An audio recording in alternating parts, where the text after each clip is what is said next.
Hello, bachcho. Let's read this question. So this question says, suppose a gas is heated up to a temperature at which all degrees of freedom, translational, rotational, and vibrational of its molecules are excited. Find the molar heat capacity. Molar heat capacity find out करनी है of such a gases in isochoric process. Isochoric process है as well as adiabatic exponent gamma. अच्छा, हमें क्या find out करना है? Molar specific heat आपका सी find out करना है, यानी कि सीवी फाइंड आउट करना है। आइसोकोरिक प्रोसेस है तो वॉल्यूम कांस्टेंट रहेगी, तो हमें यहाँ पर सीवी फाइंड आउट करना है और गामा की वैल्यू फाइंड आउट करनी है। If the gas consist of network and atomic molecules. Okay, network and atomic molecules से यहाँ पर ये मतलब है जो आपकी गैसेस है ये क्या आपकी आएगी, ना ही आपकी कोलिनियर होगी ना ही आपकी क्या होगी, प्लेनर होगी। ओके, नेटवर्क है ये। ओके, तो देखिए इस क्वेश्चन का की कॉन्सेप्ट आप क्या लिख सकते हैं? The key concept of this question, इस क्वेश्चन में हमें क्या फाइंड आउट करना है? इस क्वेश्चन में देखिए हमें हमें यहाँ पर बेसिकली एनर्जी फाइंड आउट करनी है। पहले हमें क्या फाइंड आउट करना है? एनर्जी फाइंड आउट करनी है। Okay, specific heat capacity find out करना, तो हीट कैपेसिटी हम कब फाइंड आउट कर पाएंगे? जब हमें यहाँ पर पूरी सिस्टम की क्या बताओगे, एनर्जी बताओगे। ओके, तो हम लिख सकते हैं, देखिए यहाँ पर आपके temperature at which all degree of freedom, translation, rotation and vibration of the molecule excited. Okay, find the molar heat capacity in the isochoric process as well as adiabatic process if the gas consist of network and atomic molecules. Okay, तो इसको हम लिख सकते हैं, ये आपका जो molecules है बेसिकली ये मॉलिक्यूल्स आपका, ये आपका मॉलिक्यूल्स के आपका, ये आपका ना ही आपका प्लेनर है ना ही आपका लीनियर है। ओके, तो हम इसे लिख सकते हैं। आप देखिए ये जो आपका मॉलिक्यूल है ये क्या आपका नॉन लीनियर, ये आपका नॉन लीनियर यानी कि सेम लाइन पे भी लाइनिंग कर रहा है, and non coplanar. Okay, coplanar भी नहीं है। Okay, non coplanar. Okay, non coplanar molecule हम यहाँ से ऐसे लिख सकते हैं। ओके, इस मॉलिक्यूल्स नहीं आपका गैसेज है, हमें यहाँ पर पूरे सिस्टम के लिए बताना है। ओके, सिंगल मॉलिक्यूल के नहीं बताना, आपका गैस के लिए बताना। ओके, तो ये आपका क्या हो जाएगा? This will be the key concept of this question. ये क्या हो जाएगा आपका? इस क्वेश्चन का क्या हो जाएगा? आपका की कॉन्सेप्ट हो जाएगा। ओके, तो चलिए बच्चों अब हम इस क्वेश्चन को आगे फर्दर सॉल्व करते हैं। ओके, तो देखिए बच्चों इस क्वेश्चन पर हम क्या लिख सकते हैं? इस क्वेश्चन में हम लिख सकते हैं, देखिए हमें हीट फाइंड आउट करना। ओके, तो देखिए आपका जो यहाँ पर सिस्टम है, सिस्टम के पास देखिए इसने बोला है कि हीट देने से उसके पास ऑल डिग्रीज ऑफ फ्रीडम है, यानी कि थ्री डायमेंशनल है। अगर थ्री डायमेंशनल सिस्टम है, ट्रांसलेशनल भी है, रोटेशनल एनर्जी भी है और वाइब्रेशनल एनर्जी भी। ओके, ट्रांसलेशनल एनर्जी कितनी होती है? ट्रांसलेशनल एनर्जी आपकी होती है आपकी 3/2 kBt। ओके, 3/2 kBt हो जाती है अगर हम थ्री डायमेंशन की बात करें, 3/2 kBt। अब इसने बोला है कि यहाँ पर हमें find the molar heat capacity as if the gas consists of n atomic molecules, n molecules हैं। ओके, तो देखिए ये आपकी 3/2 kBt किसके करस्पॉन्डिंग होती है? This is the translational energy corresponding to one single molecule. ये आपका सिंगल मॉलिक्यूल के करस्पॉन्डिंग होती है। हम इसको Na से मल्टीप्लाई कर देंगे। ओके, सिमिलरली हम क्या करेंगे? देखिए Na से मल्टीप्लाई कर लेंगे तो देखिए हम इसको सीधे लिख सकते हैं, ये आपका Na इंटू Kb क्या हो जाता है? आपका R के इक्वल हो जाता है। तो हम लिख सकते हैं कि ट्रांसलेशनल के करस्पॉन्डिंग जो आपकी एनर्जी आ रही है वो क्या आ रही है? आपकी 3/2 RT की आ रही है। कितनी आ रही है आपकी? 3/2 RT आपकी ट्रांसलेशनल मोशन के करस्पॉन्डिंग आ रही है। सिमिलरली आपकी रोटेशनल के करस्पॉन्डिंग क्या है? देखिए रोटेशनल भी थ्री डायमेंशन में हो सकता है। ओके, थ्री डायमेंशन में होगा तो 3 डिग्री ऑफ फ्रीडम होंगे और 1/2 kBt क्या होगा? From the equipartition theorem, half KBT क्या होता है? Corresponding to the is the energy corresponding to 1 degree of freedom होता है। ओके, 1 डिग्री ऑफ फ्रीडम के करस्पॉन्डिंग देखिए यहाँ पर मैं लिख लेता हूँ, 1 डिग्री ऑफ फ्रीडम के करस्पॉन्डिंग आपकी कितनी एनर्जी होती है? हाफ केबीटी होती है। ओके, यहाँ पर मॉलिक्यूल क्या कर रहा है? 3 डिग्री ऑफ फ्रीडम कर रहा है, तो हम यहाँ पर F/2 kBt से कितना जाए आपका? 3/2 kBt आ जाएगा। This is for one molecule, ये आपकी वन मॉलिक्यूल की एनर्जी आती है। आपको पूरे सिस्टम के लिए बताना है तो हम इससे क्या कर लेंगे?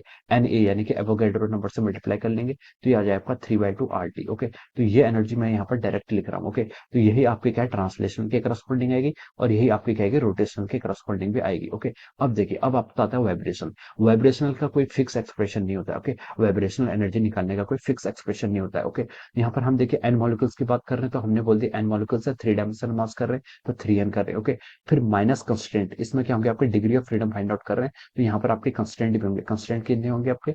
6 कंस्टेंट होंगे। ओके, मैक्सिमम आपके 6 कंस्टेंट हो सकते हैं किसी भी रिजिड बॉडी के लिए। ओके, तो मैंने क्या लिख लिया इसके? 3 - 6। ओके, 6 कंस्टेंट क्या होते हैं? मैक्सिमम कंस्टेंट होते हैं किसी भी रिजिड बॉडी के लिए। ओके, तो 3n - 6 आपका आ जाएगा। और degree of freedom associated vibration के करस्पॉन्डिंग आपकी केबीटी डिग्री क्या होती है?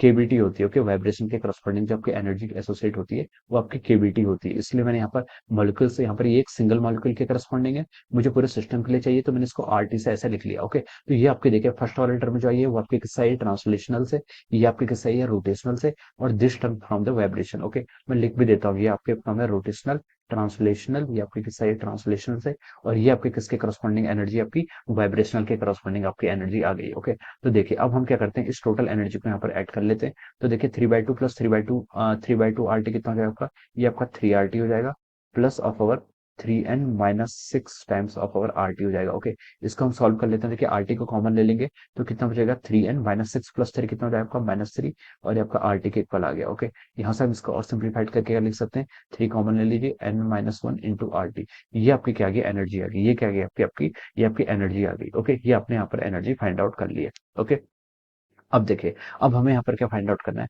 हमसे पहले पूछा था कि find the molar heat capacity of such A gas in isochoric process. Isochoric process में हमें molar heat capacity find out करना है। ओके, तो देखिए आइसोकोरिक प्रोसेस के लिए हम क्या करेंगे, यहाँ पर आपको सीवी इक्वल टू क्या करेंगे, यहाँ पर हम डेल्यू बाई डेल्टी कर लेंगे। तो ये आपका हो जाएगा, सीवी की वैल्यू आपको टी के रिस्पेक्ट में डिफरेंशिएट कर लेंगे तो कितना आएगा, 3n-1 इंटू आर। ओके, ये क्या क्या this is our molar specific heat capacity at constant volume. ये क्या गया आपकी कॉन्स्टेंट वॉल्यूम पर आपकी आ जाएगी। ओके, ओके, ये आपकी किसके आ गई, कांस्टेंट वॉल्यूम की आ गई। एक तो हमसे क्वेश्चन में ये पूछा था। ओके, फर्स्ट पार्ट में क्या था, find the molar heat capacity of gas in isochoric process. तो ये तो आपका फर्स्ट के करस्पॉन्डिंग आपका आंसर आ गया। ओके, अब सेकंड में क्या बोला उसने, as well as adiabatic exponent. Adiabatic exponent भी आपको फाइंड आउट करना है। ओके, एडियाबेटिक एक्सपोनेंट क्या होता है आपका, गामा। गामा को एडियाबेटिक एक्सपोनेंट बोलते हैं।